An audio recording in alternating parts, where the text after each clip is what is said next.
The opinions expressed on this radio station, its programs, and its website by the hosts, guests, and call-in listeners or chatters are solely the opinions of the original source who expressed them. They do not necessarily represent the opinions of Revolution Radio and FreedomSlips.com, its staff, or affiliates. You're listening to Revolution Radio, FreedomSlips.com, 100% listener-supported radio, and now we return you to your host.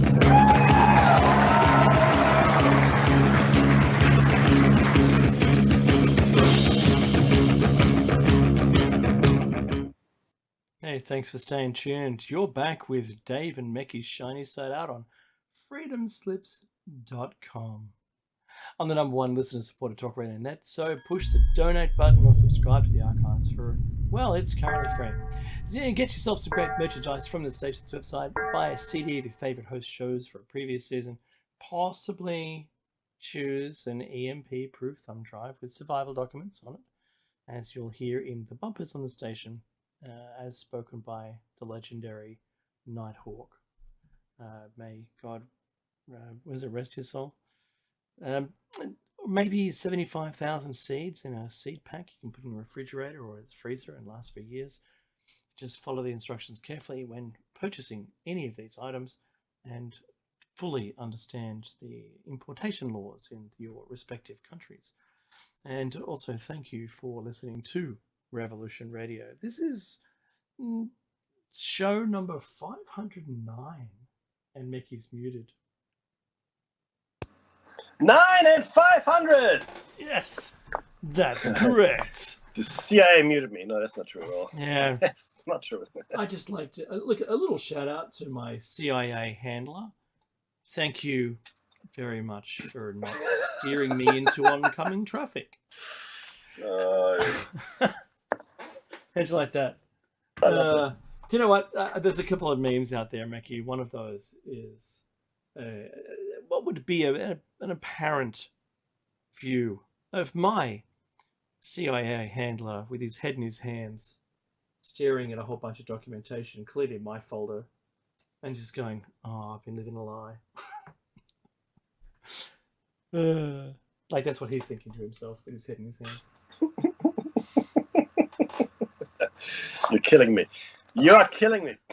So like I said, this is halfway through show number 509, and with the current topic or show cycle, show arc, if you will, is the hypothesis. Now, this is episode 10 in the series. We had a gap show where I couldn't get onto the station. That's fine. But look, having said that, now, Meccy, I believe we're at food for thought. Food for thought. I think that's where we are as well. That is where we are. So how real is our reality anyway? Is the question that we asked last time, and the question we keep asking ourselves constantly. And because I've seen some of the chatter here in the chat room. I've got something really pertinent to bring out about this. And this week there was. Oh, here comes the gust front. Jesus, that's strong. It's probably 100 k's an hour wind, man. Wow. Yeah. The trees are bending. That's right. I'm safe. My house is a fortress, he says right before the roof rips off. They're inside Minecraft, of all places. Excuse me? Wait. No, I'm not living inside Minecraft. No. I've gone completely mad. I built my house in Minecraft. I love the leader. I love the AI. Okay, so inside Minecraft, the game, mind you, and it's a Java version. What they did was they built an 8-bit computer, and they uploaded games to it that they wrote, like Snake. Remember the old Snake on the old Nokia? I do actually. Yes, very well. And you've got to jump on the controller, and the epic size of this thing, that the computer they made, the 8-bit computer, from a human's perspective, would have been an entire New York City block, including all the high-rise. That's how large a construction this was, using redstone for the electrical traces, and it's a playable game with a screen. So Okay. inside a simulation of a world, they built a computer. Now, if that doesn't assist us with trying to explain to people that you can do things inside a simulation that replicates what would be outside of that simulation. Nice, yes. Right? That's where I was going. No, I got you. Yes. Yeah, Dave is completely correct. Building simulations within simulations, right? We are there now, and as he just pointed out. So, in fact,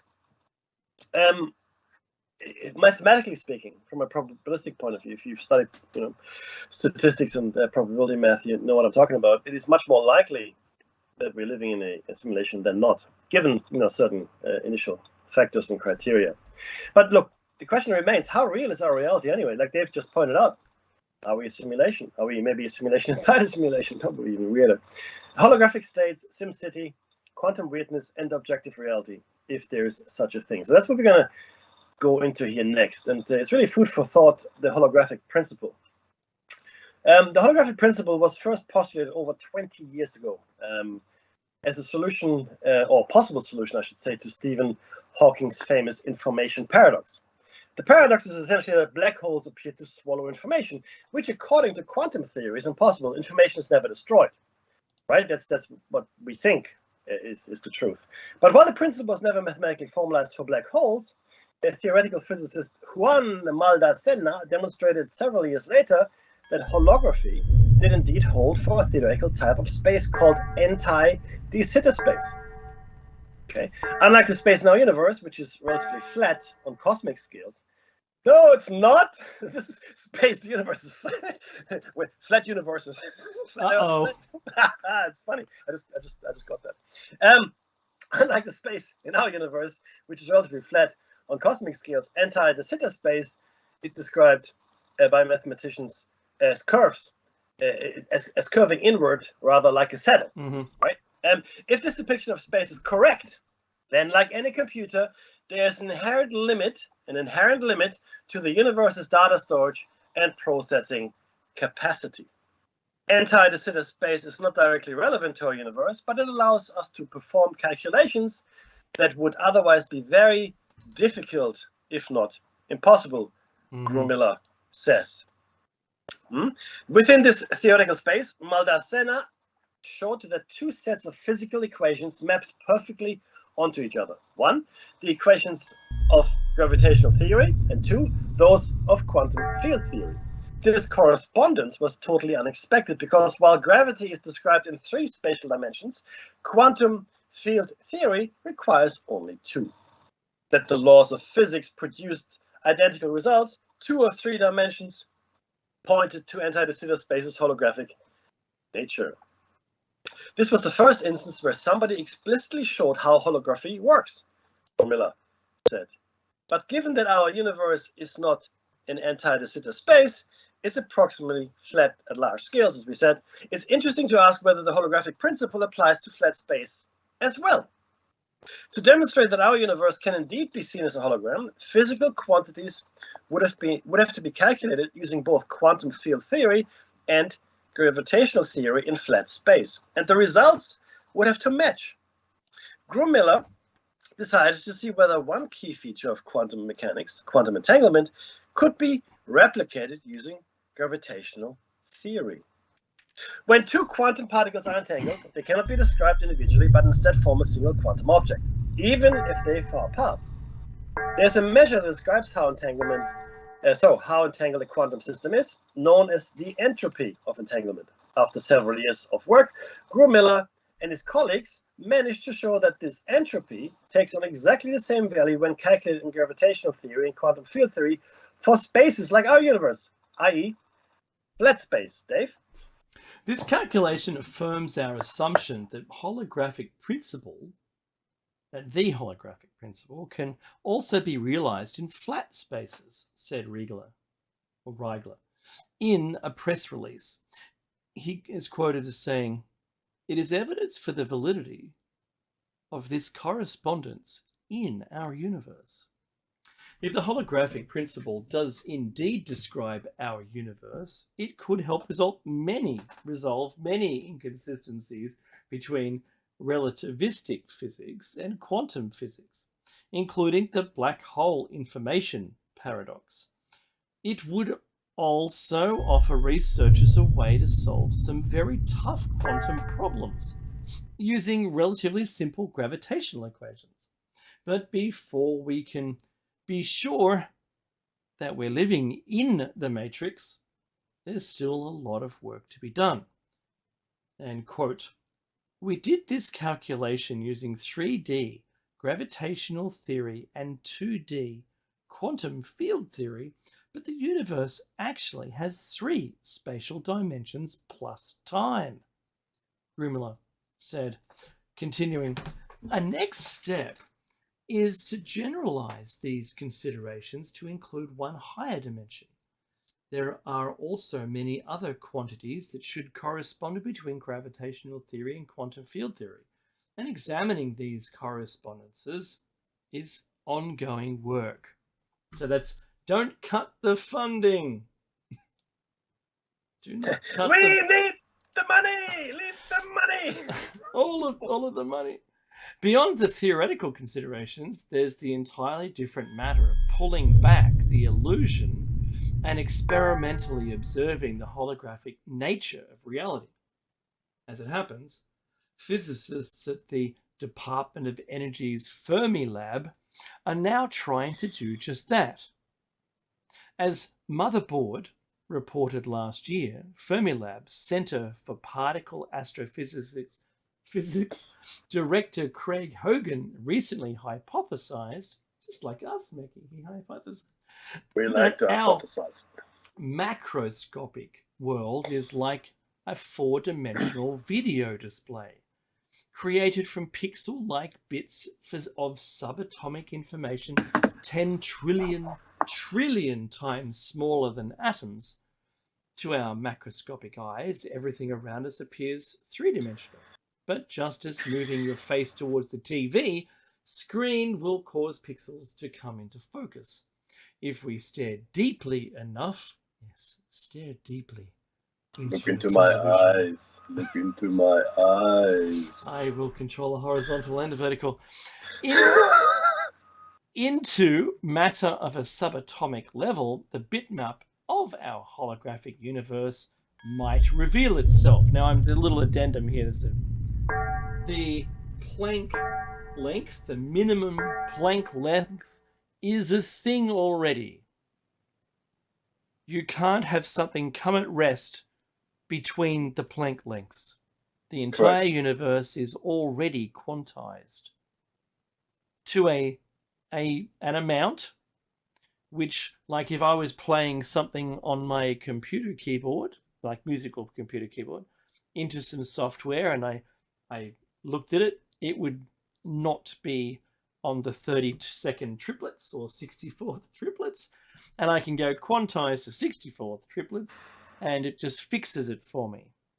So the difference between the result of it all being fixed to what I played, which would be like the analog experience where things could fall wherever they fell rather than being exclusively on those points in space, compared to the 64th triplets. Very complicated music I wrote, Mickey, back in the day. Well, I can see that. I never used it. It was too a finer an amount where nothing made any sense. Look, so if this depiction of space is correct, then like any computer, there is an inherent limit to the universe's data storage and processing capacity.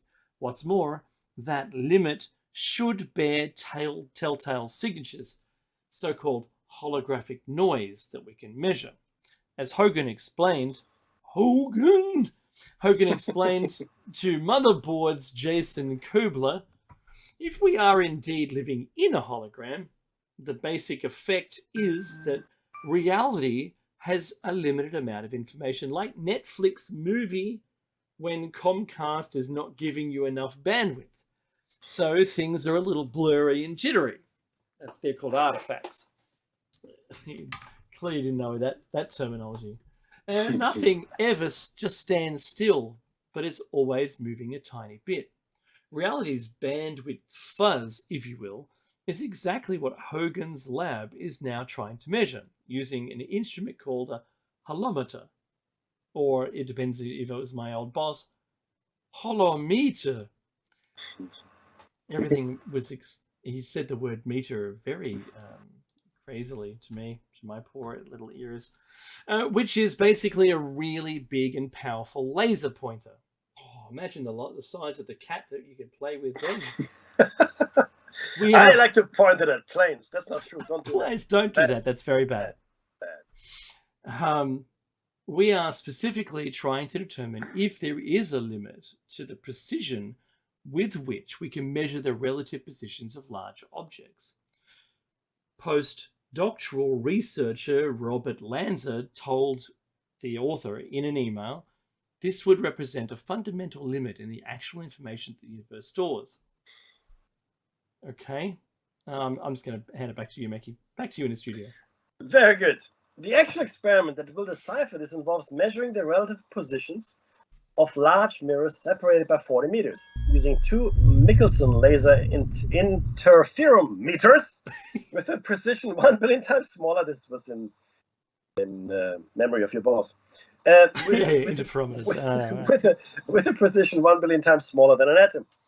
If, as according to the holographic noise hypothesis, information about the positions of the two mirrors is finite, then the researchers should ultimately hit a limit in their ability to resolve their respective positions.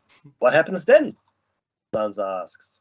We expect to simply measure noise, as if the positions of the optics were dancing around, not able to be pinned down with more precision. So in the end, the experimental signature we're looking for is an irreducible noise floor due to the universe not actually storing more information about the positions of the mirrors. I think they've gone mad. A little, right? The team is currently collecting and analyzing data and expects to have their first results by the end of the year. Lanza told the author they are encouraged by the fact that their instruments have achieved by far the best sensitivity ever to gravitational waves at high frequencies. That wasn't the result they were trying to find, but they found something. They found something. And I'll actually do a follow-up on this particular experiment to see where they got to.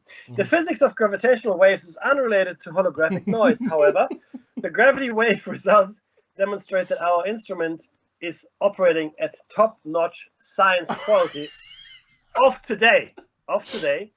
And we are now poised to experimentally dig into the science of holographic noise. It seems... Sorry, I've got to say this. So the guy that we've put in charge, that we've given money to find the holographic noise, has built a machine, sadly, that found gravitational waves, but is so convinced that he's operating at top-notch science quality that I have 100% faith, Mickey, he's going to find something else. Yeah, sure, the money has to keep rolling. So it seems something, I promise. I will find it. Top notch, huh? Yeah. Just don't shoot me now. It's a Mickey Mouse operation. Oh my. Well, so it seems that for now we'll have to wait for the physicists doing the hard math and shooting the lasers to tell us whether our lives are just a very sophisticated illusion or not.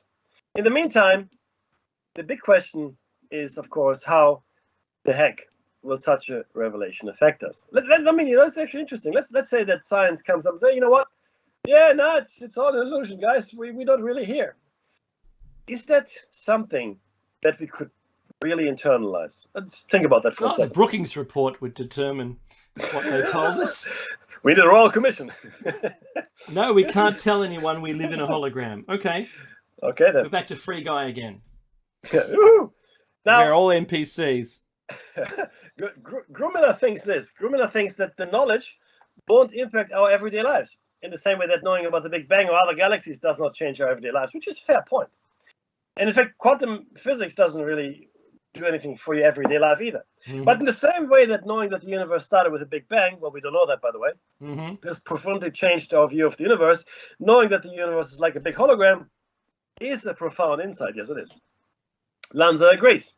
It would force us to fundamentally alter our perception of reality in a way that many of us, myself included, Lanza, that is, would have a hard time wrapping our heads around.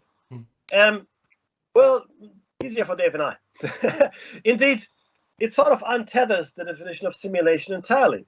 If we are living in a giant hologram, if we were, can we really say that all the sim worlds and MMOs we've built aren't as real as our universe's planets, stars, clusters, and galaxies, all of which boil down to quantum dots on a cosmic bitmap? Now, for me, I would get to the question of resolution. What is the highest resolution system there is? And that then is reality. Whatever has the highest resolution, or better yet, infinite regression. If we're coming into a reality that has infinite regression rather than a Planck length minimum, if you will, of reality, then we would know that, okay, well, this may be real. This may be the real world. Oh, I see what you're saying. So, you know what I mean? so if we tested and found that well, even in a reality, if we could test that it was analog, and found it to be analog, exactly, then we go, okay, this is the real one, right? Well, but then it'd be like waking up in a dream. Well, yeah, where we're still asleep in another dream. But this is exactly the point of the hypothesis. I think that's exactly what we need to do. We need to get out of it, right? We need to get out of this particular prison, whatever matrix, call it if you want. I don't really care, and get back home. And there's a certain feeling attached to it.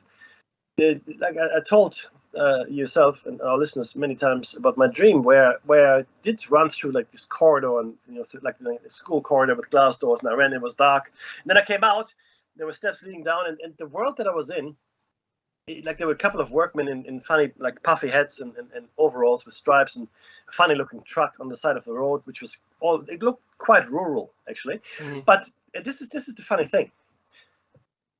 The smell, the feel, the general substance of the world I was in my dream felt like home. I felt like I was home. It was the most intense dream I've ever had. That's why I remember it, I guess. I've never felt like that ever in this world. But the corridor was our reality, and you went through the corridor and exited into another world which you felt was home. That's in a nutshell. That's well, I mean, that's what it felt like. But this world that I was in then, right, felt so incredibly real. Not only real, but it felt like home. The smell, the feel of the sun on my face, everything just felt right. And I've never felt like that here. I mean, it was like, I can't describe the feeling to you, Dave. It was incredible. Well, could you imagine if it sounds preposterous, but I'm just going to throw it out there. If Mickey and I were science fiction writers, that we'd be workshopping this, and I would say, okay, so how do we get to this point where you're running through the corridor? Could it be that all the vaccines and everything were just we had to populate the planet so we could rescue everyone from the planet to go to a new planet? And in which we were moved because our sun was going nova, right? And they weren't telling anyone. And all these compliance tests, right? Blah blah blah. That's how I would write it to a story. And what you were seeing in advance was you just leaving that carrying spaceship kind of thing, and you exited into the world that was created, and it was made perfectly. Yeah. I like it. Look, I think that would be my science fiction explanation, how I would write it. But Mickey, that's the thing in dreams, right? That you have in this other world where we do experience those experiences, right? You experience those experiences. You have a lot more knowledge than is available to the eye. Correct. You're connected. You can smell, you can feel, you can do a whole bunch rather than just being like thrown onto a screen. Correct. You are intentionally there. Yes. For all want of a better explanation. Yep. Oh, wow. Well, that's an experience and a half. Look, it was, and it's really. I mean, the feeling that when did you experience this? Oh, dude, that would have been Probably. Okay, so I want to say about 2003 or 4. Wow. Because there were people in that dream with me that I didn't know before then and haven't been in touch with for a while either.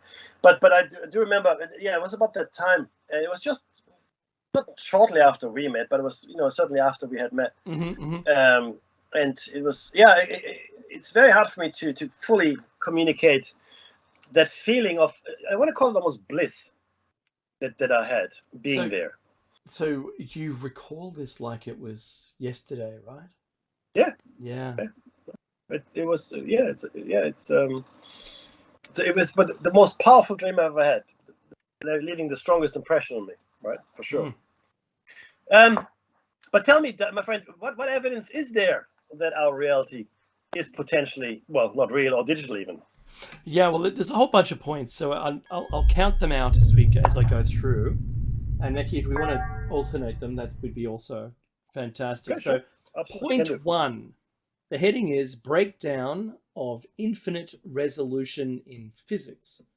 Infinite resolution causes all sorts of breakdowns of known laws and physics, including matter imploding into black holes at sub-Planck scales, and the inability to reconcile general relativity with quantum mechanics. Currently favored theories of matter and energy, that's the string theory, a lot of people have bought stock in that. And solutions to gravity and quantum mechanics, that's the loop quantum gravity problem, assume a minimal length scale, as in the Planck length.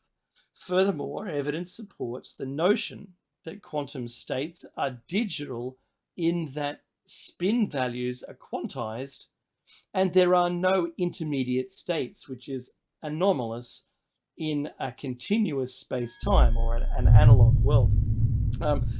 As renowned physicist John Wheeler concluded, every physical quantity, every it, derives an ultimate significance from bits, binary yes or no indications.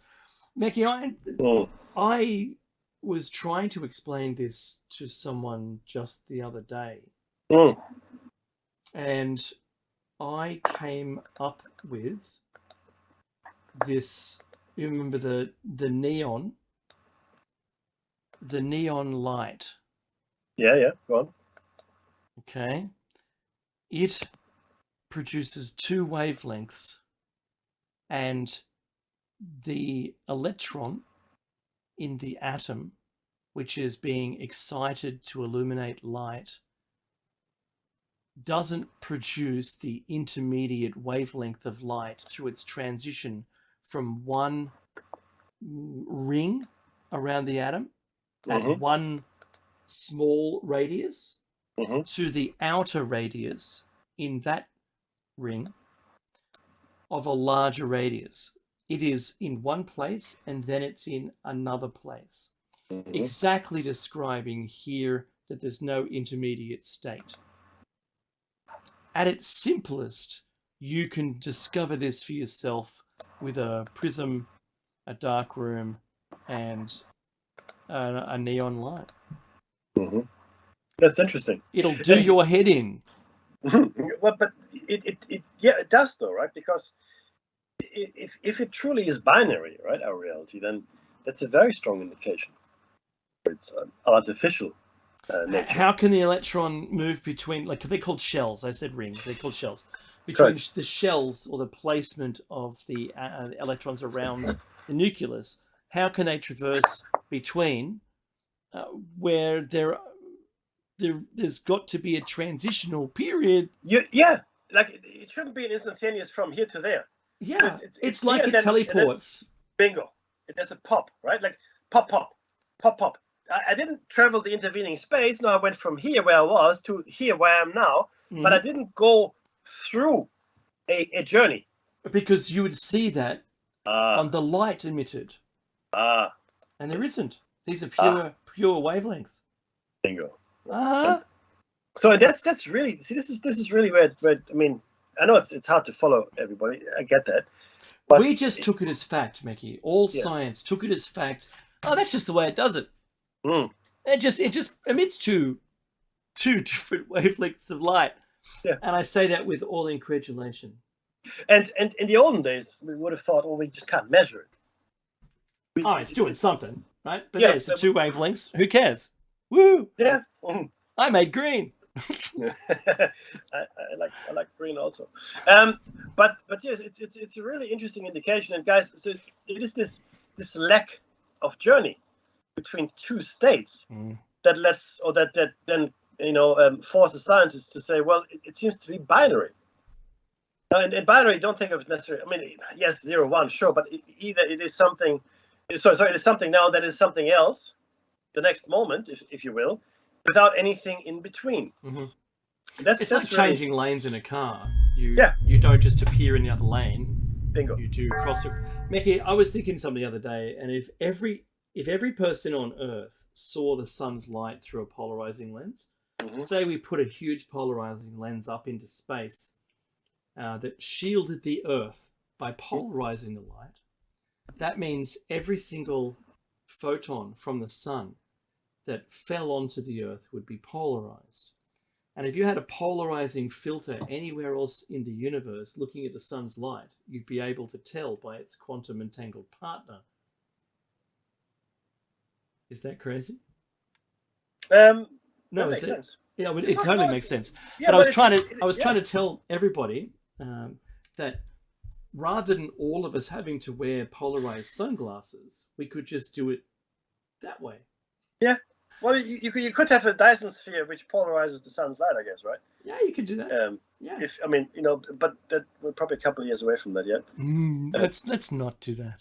Baby steps to the space elevator. Baby steps.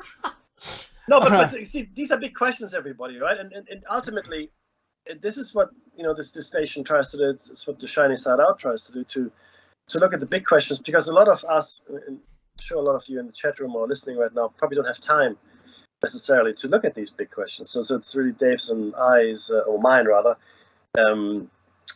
role to shine some light onto these bigger questions, which are crucially and fundamentally important for our existence. Right? That's there. Because I mean, hey, what is this? What is this all about, Dave? I mean, what are we doing here, right? Or they could just take the blue pill and stay there. Hey, Mackie, the next point has something to do with Moore's law. Yes, correct. Now, this is the breakdown of infinite resolution in information systems, right? Breakdown of infinite resolution in information systems. It takes an infinite amount of resources to create a continuous reality, right? Makes sense? Mm-hmm. But a finite amount to create a quantized reality. So if you get a finite amount of resources, you're creating a reality that has a certain quantized nature to it. The very nature of the computational mechanisms of a computer are essentially the same as quantum mechanics. A sequence of states with nothing existing or happening between the states. So you have the states are there or they're not there, but there's nothing between the states, right? That's the point. Mm-hmm. So there's no intermediate phase like we just discussed. The resolution of any program is analogous to the spatial resolution of our reality, just at a different level. In fact, carrying Moore's law, which has been consistent over the past 40 years, forward, computers will reach, and Moore's law is about the doubling of computational power over time, right? Every couple of years or whatever it was. Forward, computers will reach the Planck resolution in 2192. So our computers will be able to simulate the reality we live in another 170 years or so, maybe faster, because possible, right? I'll give you the answer, but you're not going to like it. What is it? 42. I told you wouldn't like it. However, it is not necessary to model reality all the way to that level for the model to be indistinguishable from our reality. Only the observed elements of reality need to be modeled. So the only rendering what you're experiencing or what you're meant to experience, right? That's the only thing that's rendered, not all of it. And then only down to a resolution that matches the observational limitations of our measurement devices. Of course, if we can't measure it, then it might as well not exist. Which, hey, hang on, that sounds like something. a program can do this dynamically, right? Therefore, given Moore's law and the limitations of observational reality, we should be able to create virtual realities that are indistinguishable from our current reality within 20 years or so. Mm-hmm. And I want to say probably, in fact, I want to say we're probably already there. The very fact that our reality appears to be quantized may be considered strong evidence that reality is, in fact, programmed. I love that. This is. It sounds like a debunker. But the very fact, because as soon as you say fact, that our reality appears to be quantized. So they're saying the fact, and then they lighten it up with appears to be. It's like a sucker punch, but I'm going to pull back. We're not going to really hit you and knock you out. Maybe, and then there's a may. That's even lighter. We're almost into anti-gravity. There's so little weight being brought here. May be considered strong evidence. So not actual evidence, just strong evidence that reality is programmed. So what they should have said to really buy into this belief is the universe is quantized and I think it's programmed. But they can't say that because they don't. That would get them booted out of the lockstep. It is too definitive a statement. Unless you've got all the facts, you can't say that, right? Yeah, that's right. I know, because they're physicists making that's how they work. They look at hey, someone goes, hey, what is that really what you think? And you go, yeah, but I'll tell you if you give me a grant, right? And I'll research it further. Show me the money. It's kind of like their LinkedIn profile. It's funny on so many levels. The simulation argument.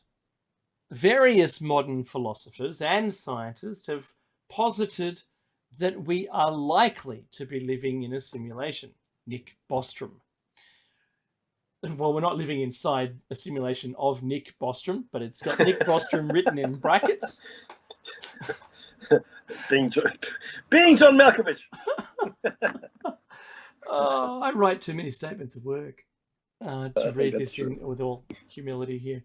Okay, so this is because it is highly probable that we will be able to create ancestor simulations within a few years when we achieve a transhuman stage.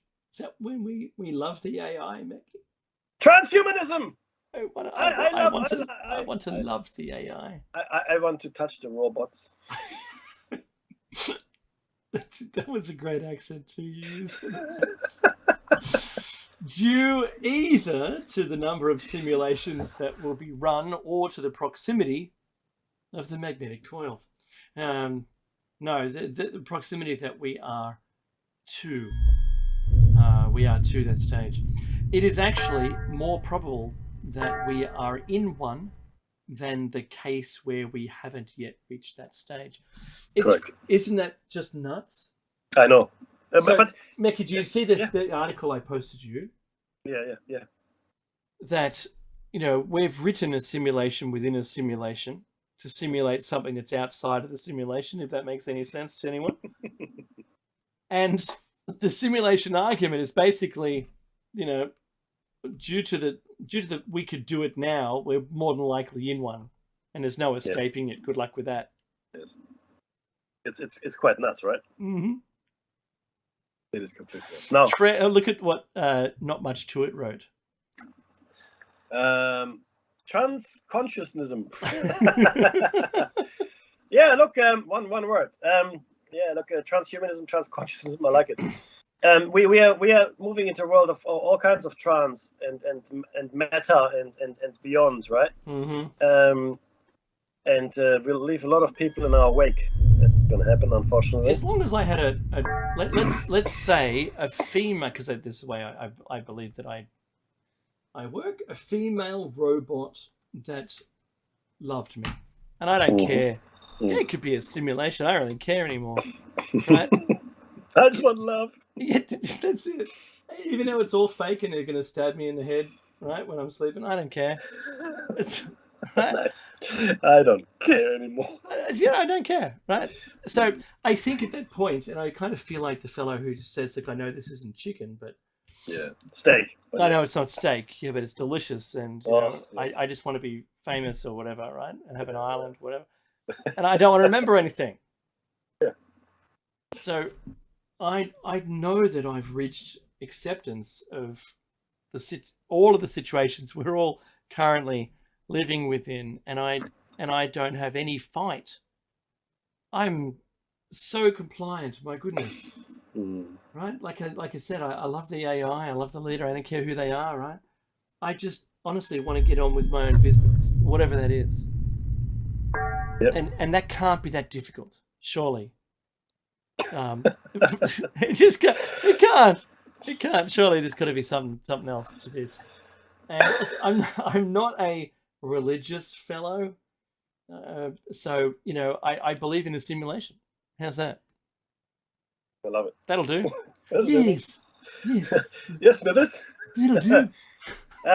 No, look, but these are fundamentally important questions, right?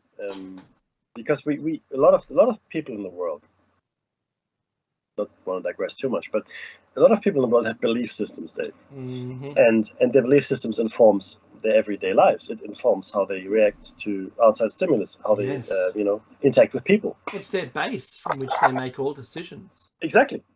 So, and I hate to say this, but fundamentally, I think a lot of the belief systems that people have are flawed. Right? Now, I'm not saying that mine or ours is not, but the point is, I include myself absolutely in that statement that they're flawed, and we need to come to a better foundation for our collective actions.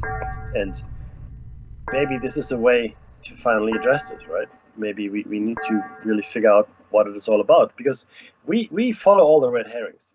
We're following all of the red herrings, we're following all the wrong rabbit holes down, right? And we want to do all these things which are completely irrelevant in our real lives, right? But it's really hard to escape because we are massively indoctrinated, okay? Almost to the point where we don't even stand a chance anymore, because the kids are gotten to when they're young, for the most part, and then our everyday lives consume us. And I've asked the question many times before. I mean, isn't what we do every day insanity? That we go to work and all our days are the same, right? And the best years of our lives we spend at work. And it's then like a Lego movie. It is exactly like a Lego movie. And then when you're 65, 70 or whatever, you retire, the best years of your life are behind you. I mean, you still got some pep into you. That's great. But you know, it took you live in a world that you now resent because it's not what you in your prime, what you liked. Isn't it nuts? What a thing we have. It is. I mean, the way we live today, and this is the people that are living a good life. Okay, now these are people that don't have to worry about what am I going to eat tomorrow. Teenagers look scary. Yeah, I know, right? Oh, it's very loud. How is the music so loud? And it's really. And why is the print so small now? The print has shrunk. And I haven't seen. What does he say? I haven't seen one wrinkly smile. Yeah, no, that's right. That's right. One toothless smile or wrinkly grin to the bride, to the editor of Modern Bride magazine. No, I'm not a crackpot. Yes, that's right. And look, if you don't know what we're talking about, this is all Grandpa Simpson. But these are important things. I mean, because we are living our lives every day, right? And then the thing is this: people say, "Well, what's your life?" Well, life happens while you worry about other things. And I said this before: we worry about the future, something we can't control, really. We regret the past a lot. And then we completely forget to live in the moment. We completely forget to be here. I mean, I know I said this before. Be present in your own life. Here than now. It's really important. There was a really beautiful picture. Again, it came up, and the picture showed a crowd of spectators, 30 odd people watching something. They were behind a barrier and they're watching something clearly. And virtually every single person had, except for one, had out their mobile phone and was seeing or observing the moment through their device. Except for one old lady, who was in the moment. She was present and she was watching whatever was happening. We don't know, right?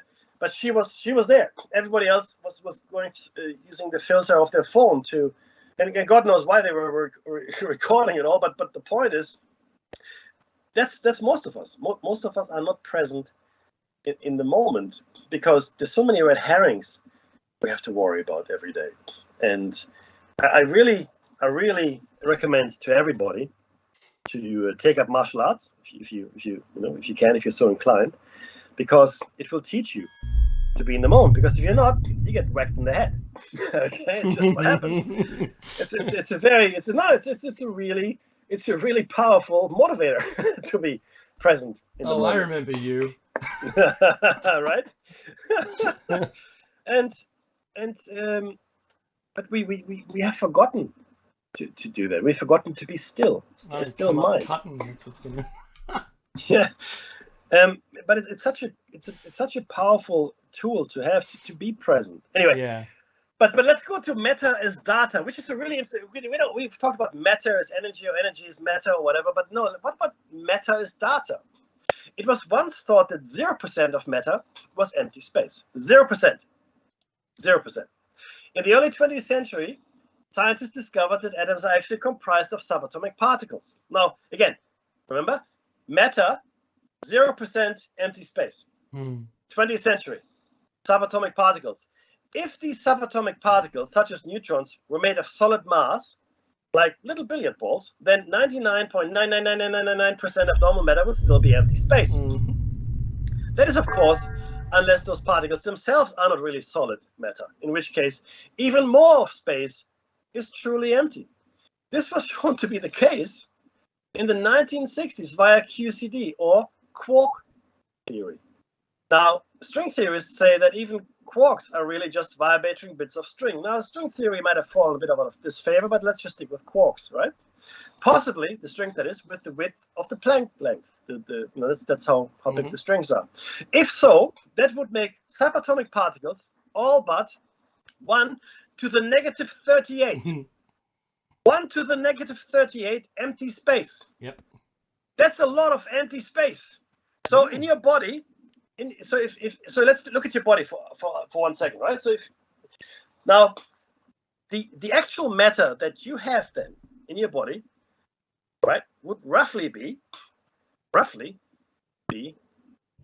1 skin cell. Solid matter, 1 skin cell. If that, 1 skin cell of you is real. Hence, normal matter is all but 1 to the negative 52 empty space, right? Now we forget the skin cell. Gets kind of ridiculous. In fact, if particles are comprised of strings, why do we even need the idea that there's something material? Isn't it enough to define the different types of matter by the single number, the frequency at which the string vibrates? Stage left, enter Tesla. What is matter anyway? It is a number assigned to a type of object that has to do with how that object behaves in a gravitational field. That's true. In other words, it's just a rule.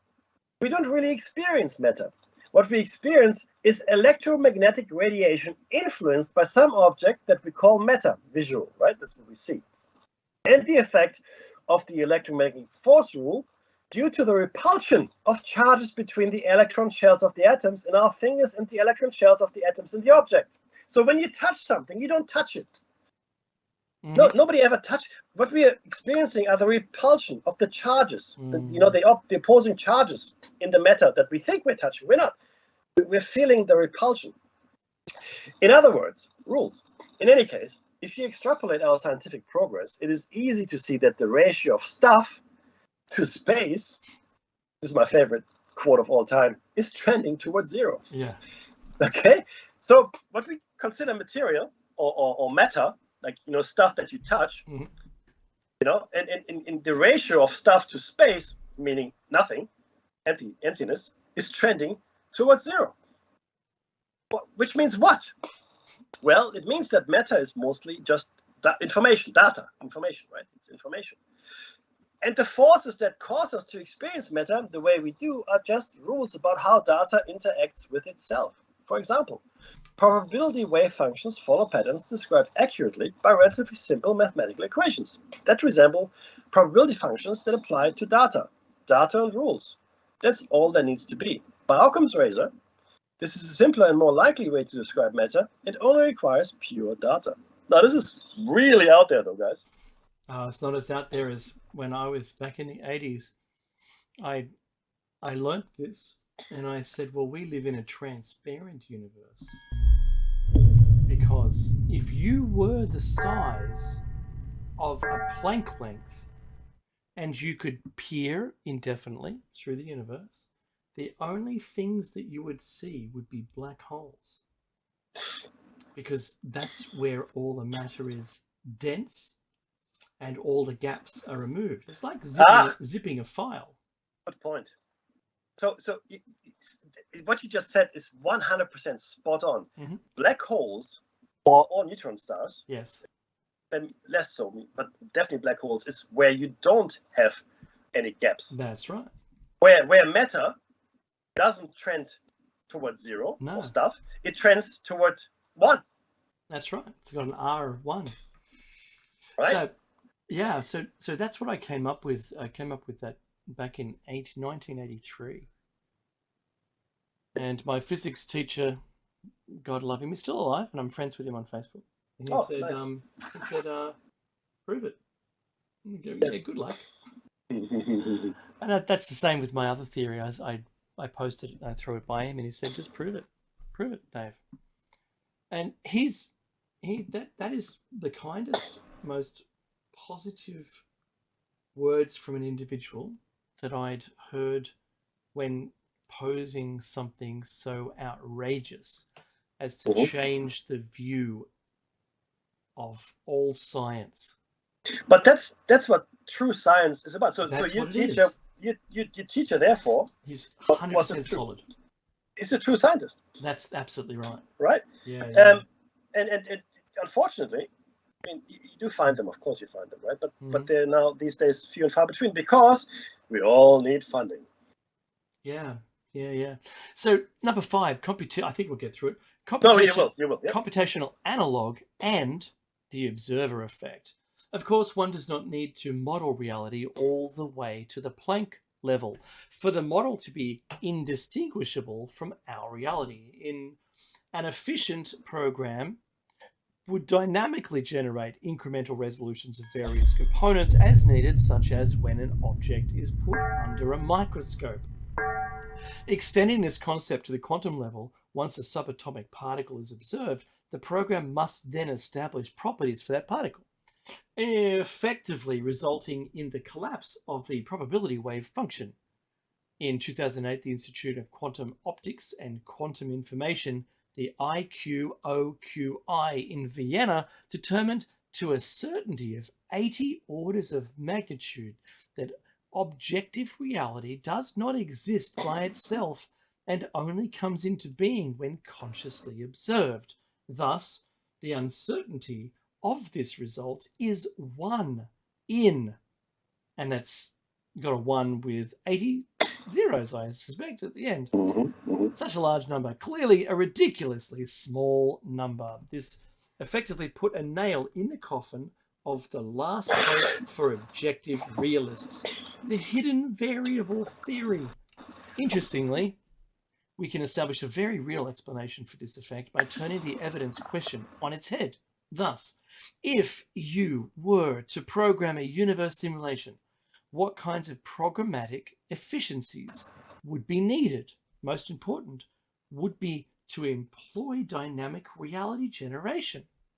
In other words, for any space unobserved by a conscious entity, there is no sense in creating the reality for that space in advance. That's why Meki and I use the term, it's only rendered what we see. It would unnecessarily consume too many resources. Instead, macroscopic reality may be modeled with an extremely high degree of compression, which I've estimated, the author estimated to be about 100 trillion.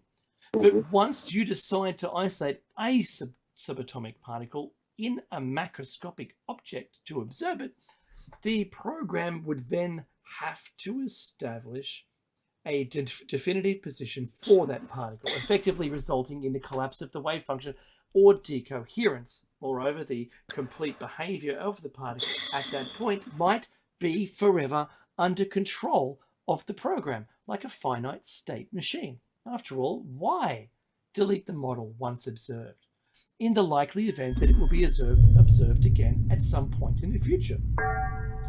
Thus, the efficient process of zooming in on reality in the program would result in exactly the type of behavior observed by quantum physicists, fully explaining the observer effect as well as quantum entanglement. In other words, in order to be efficient, resource-wise, the program decoheres only the space and matter that it needs to. Boom! Mic drop. QED. I mean, that's just exactly. You're welcome. You know, this is exactly right. I mean, then we see this in the double slit experiment. It only decoheres when you measure it. You don't have to do anything else. In the meantime, whatever, right? That's the music. Oh, look at you, buddy. Well done. I did squeeze it in there. Look, this has been David Meckie's Shiny Side Out, episode 509. Oh my goodness, 10 years. Look, stay tuned for Jer Bear's awesome show. After Hours coming up right after this short break. Take care, everyone. Until next week.